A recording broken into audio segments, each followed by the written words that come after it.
আর নজর রাখবো এবার হিয়ারিং নোটিশ নিয়ে তথ্য চায় সিইও দপ্তর। কমিশনে চিঠি মুখ্য নির্বাচনী আধিকারিকের।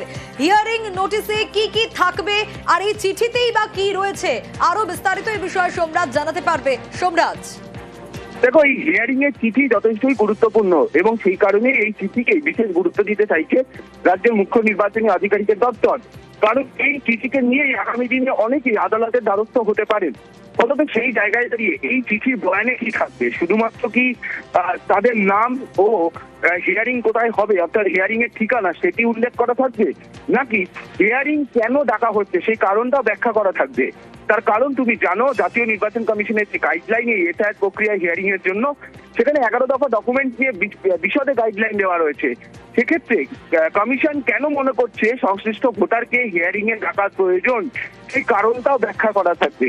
এই বিষয়টি জানতে চায় জাতীয় নির্বাচন কমিশনের থেকে রাজ্যের মুখ্য নির্বাচনী আধিকারিক এবং সেই কারণে ইতিমধ্যেই রাজ্যের সিইও জাতীয় নির্বাচন কমিশনকে চিঠি দিয়েছে হিয়ারিং এর বয়ান জানতেছে।